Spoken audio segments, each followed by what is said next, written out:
Hey, what's up? Welcome to DGen Ed. That's degenerative education, meaning none of this is financial advice. Just me having fun looking at charts, like the chart behind me, which is of EVgo, ticker symbol EVGO. And here we are looking at the daily time frame after EV closed on Friday, May 17th, at a price of $2.28, being down just under 3.5% on the day and coming up a little less than a percent in the after hours, closing the after hours session at a price of $2.30.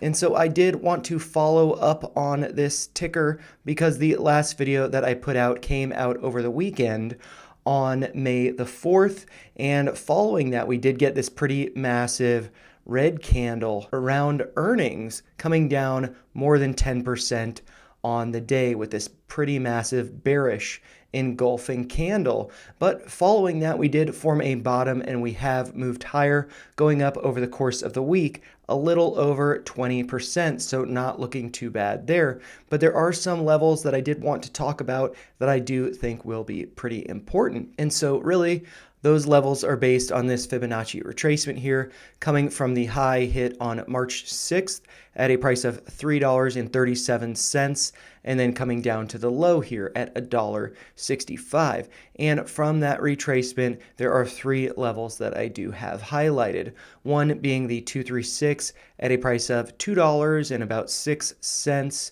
We did gap up from below that level, so that is of potential concern. The close on May 13th was $1.95. And so just above that is, $2 a share. And so maybe we will be returning to that, filling that gap before continuing higher. But, I do think that the level that it's currently at is the 382 that is at a price of right around $2.31.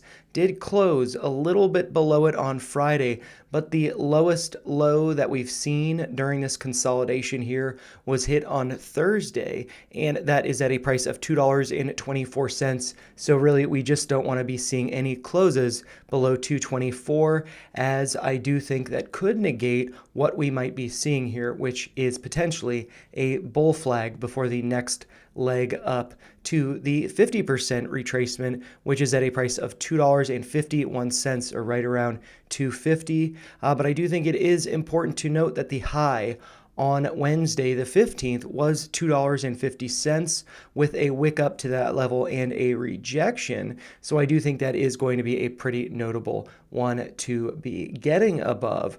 And I do think that we first need to reclaim our footing here at the 382, also corresponding with this green line here, marked at $2.29.5, which was the low hit on February 23rd. So as that was support over here, it may be acting as support again, but it could also be acting as resistance if we do get below it, which we do seem to be right now. But on the note of this potentially being a bull flag, we do see volume going up on this big green day, going up over 16% on Tuesday, and then holding that level.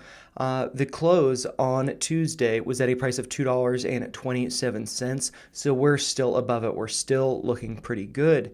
And with that consolidation, we've seen volume come down, and that does suggest that when volume goes down with price, that there could be a reversal around the corner. So I could see this getting above 250 and claiming the 50% retracement as support before making attempts at the next levels higher. But one thing I did want to point out that is of potential concern, you might have noticed it, I do have this line connecting these two peaks in the RSI, because if we do look at the price, we do see lower highs formed here. However, with the RSI, it is subtle, but we have formed higher highs, and so that would be hidden bearish divergence, as we do see here. On March 6th, RSI was 62.05, whereas just recently it was 64.39, so just a little bit higher. So that is a little bit concerning because this high is lower than this high.